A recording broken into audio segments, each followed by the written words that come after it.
아니, 원래 이런 모습이었는데 내 눈이 삐어서 너랑 결혼한 것 같다. 내가 어쩌다 이런 여자한테 빠져가지고. 에휴. 지금 말 다 했어?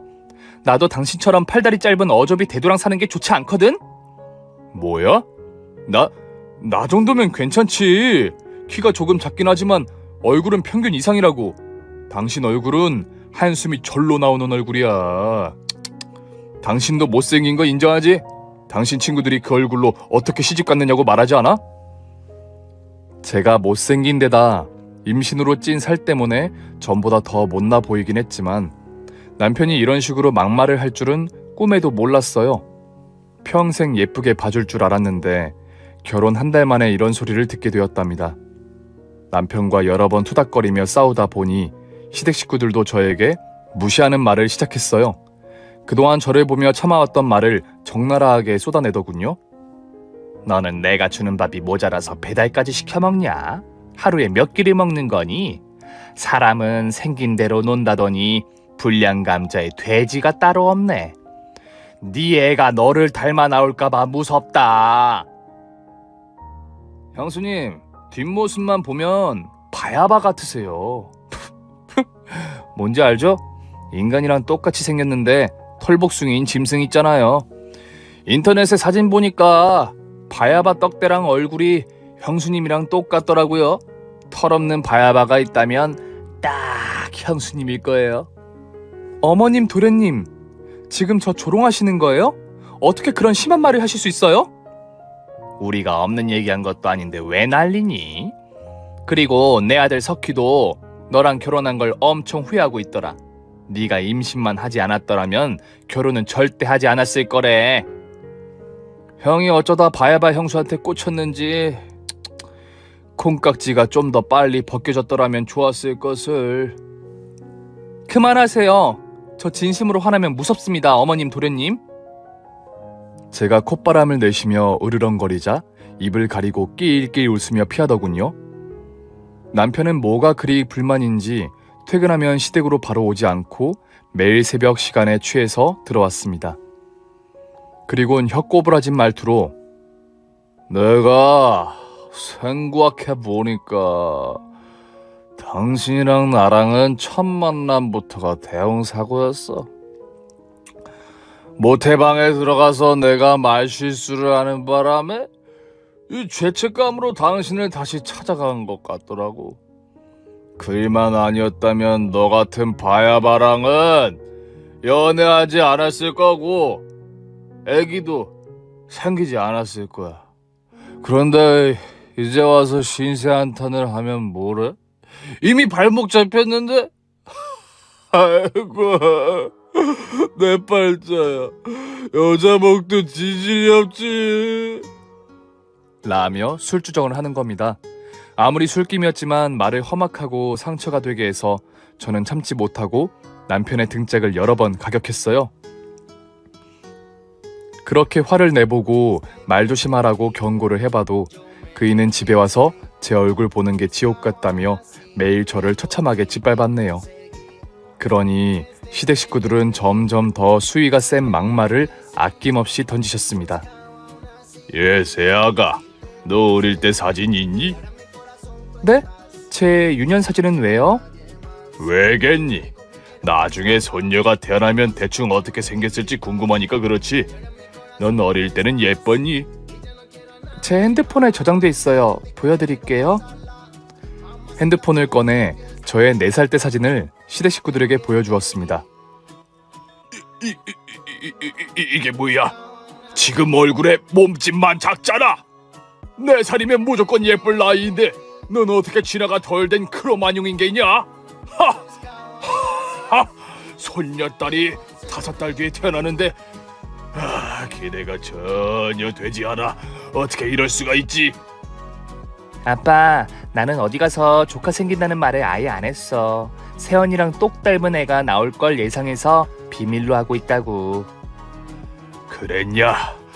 나는 친척들이랑 친구들한테 다 소식을 전했어. 에휴, 내가 미쳤지. 이놈의 입이 문제다. 에휴.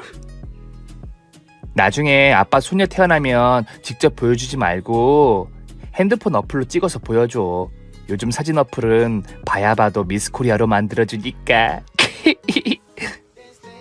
제가 시댁에 사는 넉 달 동안 이런 말을 매일 들어왔습니다. 오로지 아이만 생각하고 참았는데 분노의 한계치가 넘어서서 감정 조절하는 데 실패하게 되었답니다. 신혼집 입주일이 일주일 앞으로 다가왔을 때 식구들 앞에서 난동을 부렸어요. 이제 그만 다들 입 다무세요. 봐야 봐. 불량감자라는 말 같지도 않은 별명 부르는 것도 오늘이 마지막입니다. 아버님, 어머님은 대단한 인물인 것 같으세요? 두 분 다 짜리몽땅의 대갈 장군인 거 아세요? 아가씨도 도련님도 그리고 당신도 짧은 다리로 걸을 때마다 역겨운 바퀴벌레 같다고. 오늘부로 이 집 식구 때려치울 거야. 이 갓족 같은 곳에는 더는 못 살아. 저는 폐악질을 하며 거실 진열장을 맨주먹으로 때려 부셨어요. 그리고 돼지 족같이 짜리몽땅한 남편 놈의 멱살을 잡고 박치기를 날려버렸습니다. 그이는 바로 뒤로 넘어가며 기절을 하더군요. 이어서 시댁 식구들을 노려보자 다들 이마를 손으로 가리며 각자의 방으로 주랭랑을 쳤답니다. 그렇게 저는 이혼을 결심하고 시댁에서 나와 친정으로 돌아갔습니다. 부모님께 불효이지만 남편과 시댁 식구들과는 도저히 한 식구로 계속 지내고 싶지 않아 제가 당한 조롱들을 전부 말씀드렸어요.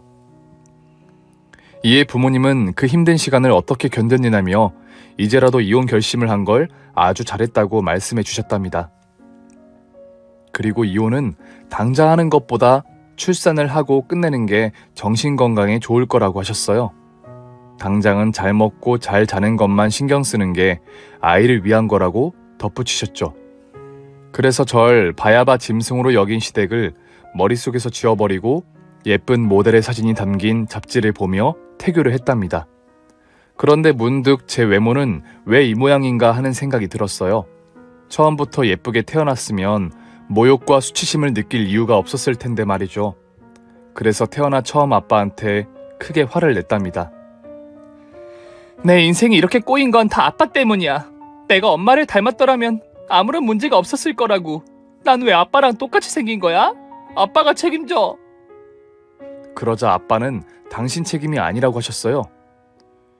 유리나, 그건 네가 엄마 뱃속에서 유전자를 선택한 거라 내 잘못이 아니야. 네가 외탁을 하도록 노력하지 않고 친탁을 한 거라고. 아빠, 지금 농담이 나와? 내 인생이 이렇게 고달픈데? 알았다, 알았어. 아빠가 미안해. 못생겨서 미안하다.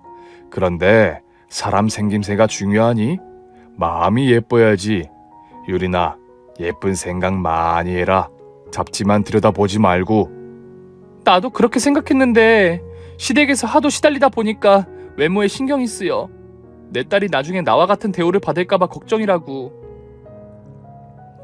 미운 생각과 분노와 짜증을 버리려고 해봤지만 제가 당한 날들이 떠올라서 쉽게 좋은 마음이 생기지 않더라고요.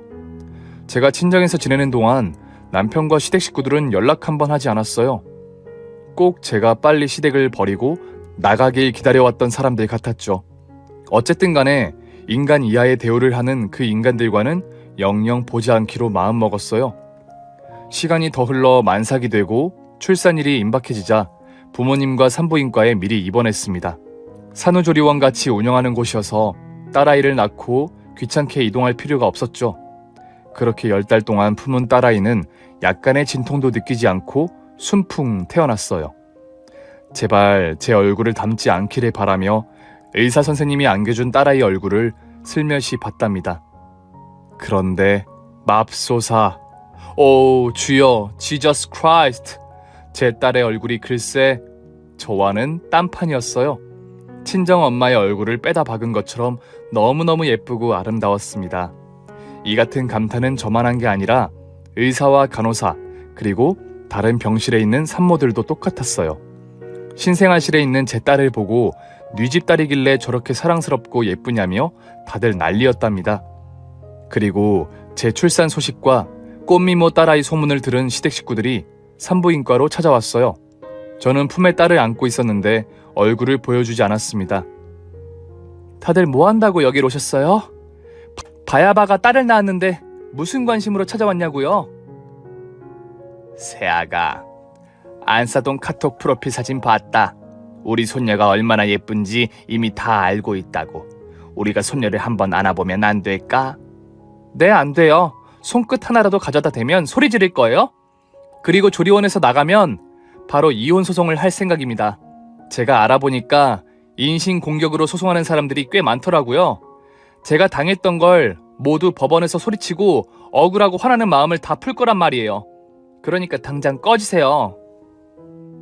눈물을 간신히 삼키며 하고 싶은 말을 다 꺼냈더니 시대 식구들 모두가 제 침대 아래 차가운 바닥에 무릎을 꿇더군요. 그리고 용서를 빌었습니다. 여보, 자기야, 내가 심한 말해서 미안해. 잠시 권태기가 와서 당신한테 막말을 한 것 같아. 당신이 날 떠나 있는 5달 동안 많은 생각을 했어. 자기 없이 사는 건 지옥 같을 것 같더라고. 그리고 사랑스러운 우리 딸을 아빠 없는 아이로 만들고 싶지 않아. 여보, 내가 많이 믿겠지만 용서해줘. 남은 평생을 헌신하면서 살게. 세아가, 이토록 사랑스러운 너에게 우리가 무슨 짓을 했는지 모르겠구나. 진짜 미쳤었나 봐. 내 혀를 뽑아버리고 싶을 정도로 크게 후회하고 있단다. 유리나, 우릴 용서해 다오. 이렇게 빌 테니 손녀를 한번 안게 해주면 안 되겠니? 이어서 시아버지와 시누이, 시수까지 용서를 빌었지만 제 마음은 쉽게 돌아서지 않았어요. 되려 지난날 제가 당했던 모욕의 말이 다시금 떠올라서 헛구역질이 올라왔습니다. 이런 인간들이 또 그러지 않을 거라는 걸 절대 믿을 수 없었죠. 그래서 전, 다들 내 앞에서 꺼져. 당신들 주둥이를 보니까 또 그 모욕적인 말들이 떠오른단 말이야. 아빠, 경찰 불러. 이것들 내 앞에서 치워달라고. 하며 악을 썼습니다. 아빠는 무표정한 얼굴로 시대 식구들을 일으켜 내보냈어요. 그리곤 남편의 멱살을 잡고 말씀하셨어요. 네가 내 딸을 개무시하니 이놈 식구들이 똑같이 그런 거야. 이 나쁜 자식아. 내 딸 눈에서 눈물 나게 했으니 니놈과 네 가족들 눈에서 피눈물과 피고름을 짜도록 만들어 주겠어. 당장 네 바퀴벌레 가족들 데리고 여기서 사라져. 아버님까지 왜 이러세요? 다 지난 일인데 가타부타 할 게 뭐 있냐고요? 뭐야? 이 똥물에 튀긴 돼지 족같은 자식아. 지난 일이라 아무런 문제가 없다고? 너 내 딸한테 한 짓이 얼마나 큰 잘못인지 깨닫게 만들어주마. 유린이가 이혼하지 않겠다고 해도 내가 이혼시킬 거야. 꺼져! 아빠는 헐크처럼 몸이 부풀어 오르며 분노했고 왕년에 복싱 챔피언을 했던 주먹으로 남편의 아가리를 날려버렸습니다. 그이는 강냉이 두 알을 뱉어내며 시대 식구들에게 질질 끌려 나갔죠. 그날 이혼을 해야겠다는 마음을 더 확실하게 하게 되어 조리원에서 나오자마자 이혼 전문 변호사를 찾아갔습니다. 제가 시댁에서 당한 인격 모욕과 모독, 모열의 말들을 나열하며 소장을 작성했어요. 변호사님은 충분한 이혼 사유에 해당된다며 거액의 위자료를 받도록 도와주신다고 했습니다. 몇 주 뒤 재판일이 와서 법원으로 향했어요. 그 자리엔 남편과 시대 식구들 모두가 와 있더라고요. 판사님이 모욕과 모독의 말로 괴롭힌 게 사실이냐고 묻자 모두 인정한다며 딸아이를 볼 수 있게만 해달라고 애원했답니다. 친권이 있으니 만나게 해줘야 하는 게 아니냐고 따지기도 했죠. 하지만 판사님은 철저하게 제 편이었어요. 양육비와 위자료를 모두 지급하고 딸아이를 보려면 저에게 끝없이 사과하고 용서를 빌라고 하셨습니다. 그 다음에 아이를 만날 생각을 하라며 충고하셨죠. 그렇게 재판은 시원하게 끝이 났고 저는 큰 돈을 위자료로 받게 되었습니다. 물론 제가 받은 상처에 비하면 턱없이 부족하지만 위로금이라 생각했죠. 이혼 후 남편과 시대 식구들은 사랑스럽고 예쁜 제 딸을 보려고 여러 번 시도했는데 제가 계속 거부했어요. 그러자 아이를 볼 권한이 있다며 승질을 내고 고소를 하겠다고 하더군요. 그래서 얼마든지 해보라고 하며 끝까지 아이를 품에 안지 못하게 했답니다. 한편 제 딸아이는 3살 때부터 어린이집에 보냈는데 너무 예쁜 나머지 다른 학부모들이 딸 얼굴 보려고 매일 몰려들었어요. 그중 한 부모가 프로필 촬영을 하는 사진 작가였는데 제 딸의 사진을 찍고 싶다고 했어요. 저한테 돈을 받고 사진을 찍어주면 안 되냐고 묻더라고요. 이렇게까지 좋게 봐주시고 베풀어 주시니 만끽하고 즐겨야겠다는 생각이 들었고 딸에게 사진을 찍자고 물었더니 아주 신나하더라고요. 그래서 스튜디오에서 예쁜 옷을 입고 여러 사진을 찍었는데 그 사진이 유명한 에이전시에서 보고 연락이 왔답니다. 제 딸을 아역 모델로 섭외하고 싶다고 말이죠. 이것 또한 딸아이에게 해볼 생각이 있느냐고 물었는데 아주 재밌을 것 같다며 모델 활동을 시작했어요. 지면 광고와 유튜브 광고를 찍으면서 많은 사람들에게 관심과 사랑을 받게 되었죠. 전 남편과 시댁 인간들은 제 딸이 아역 모델로 활동하는 걸 알게 되자 또 저를 찾아왔어요. 제발 어여쁜 딸이자 손녀를 자기들과 만나게 해달라고 빌었죠. 딸이 애미야, 이제 그만 화 풀어라. 우리가 용서를 얼마나 더 구해야 우리 집 핏줄을 만나게 해줄 거니? 어머님, 잊으셨나 본데 제가 임신 중일 때 제 딸이 태어나는 게 무섭다고 하신 거 잊으셨어요? 괜히 임신해서 어머님 아들 발목 잡았다고 비아냥대던 걸 잊으셨냐고요. 언제는 태어나지 않길 바랐으면서 예쁘게 태어났으니까 핏줄 운운하며 제 딸을 보여달라는 게 아주 웃기네요. 뭐야? 내가 내 손녀를 보겠다는데 네가 왜 방해를 하는 거야? 당장 내 손녀 데리고 나와! 이 할망구가 너망이 났나? 어디서 명령질이야? 내가 아직도 당신 며느리인 줄 알아? 그러게 진작에 잘했어야지, 이 추한 노친네야. 뭐야 이년아? 이 바야바 짐승 같은 년이 좋게 대화를 풀려고 했는데 안 되겠네. 너 오늘 죽었어. 시모가 달려들자 저는 가볍게 시모의 머리채를 잡고 빙빙 흔들었습니다. 그리고 양 뺨에 싸대기를 따닥 날려버렸죠. 제가 골격이 남다르고 통뼈라서 눈앞에 있는 인간들과 싸우면 식은 죽 먹기로 이길 수 있었습니다. 저에게 쌍싸대기를 맞은 시모는 겁에 질렸는지 꿀먹은 벙어리가 되었고 이어서 시아버지와 시동생들이 언성을 높이며 자기 손녀이자 조카를 빨리 내놓으라고 협박을 하더라고요. 그래서 허공에 주먹을 휘두르며 분노를 터뜨리자 뒷걸음질을 하며 깨갱하더라고요. 마치 겁먹은 개새끼 마냥 말이죠. 제 딸이 무슨 물건입니까? 어디서 내놓으라 마라 협박이에요. 그리고 당신들은 제 딸이 나중에 제 얼굴처럼 변하면 바로 인격을 산산이 부실 거잖아요. 안 봐도 비디오입니다. 이제 이렇게 찾아오는 것도 마지막인지 아세요. 제가 법원에 접근 금지 신청을 해서 내 주변에 못 오게 만들 겁니다. 알아보니까 마누라를 매질한 놈들만 접근 금지가 되는 게 아니더라고요. 당신들처럼 한 사람의 영혼을 박살낸 바퀴벌레들도 얼씬 못하게 해줄 수 있다고 그랬어요. 그러니까 밟히고 싶지 않으면 다신 찾아오지 마세요. 마지막으로 개새끼 같은 개석희씨, 니놈 면상을 다시 내 앞으로 들이밀면 우리 아빠가 강냉이를 또 털어버릴 거야. 너 돼지는 날까지 내 딸 못 보게 할 테니까 허튼 짓 했다간 내 발로 기어다니게 만들 거야. 알았어? 저의 그럴싸한 언변에 바퀴벌레 식구들은 모두 합주기가 되어 발걸음을 돌렸답니다. 저는 1초도 후회하지 않았고 너무 잘한 일이라고 생각했습니다. 그렇게 저는 이혼녀이자 싱글맘으로 계속 살았답니다.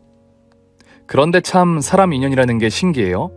이 외모에 다시는 남자가 생기지 않을 줄 알았는데 어느 날 딸아이를 데리고 광고를 찍으러 갔는데 거기서 인연을 만나게 되었답니다. 꽃미모 딸아이와 꽃미남 꼬마애가 같이 모델이 되어 촬영을 하는데 무대 뒤에 있던 꼬마의 아빠를 보고 깜짝 놀랐답니다. 킹콩처럼 우람하고 잘생김은 찾아볼 수 없었기 때문이죠. 꼬마애가 누굴 닮아 저렇게 예쁠 수 있나 하는 의구심이 들었답니다.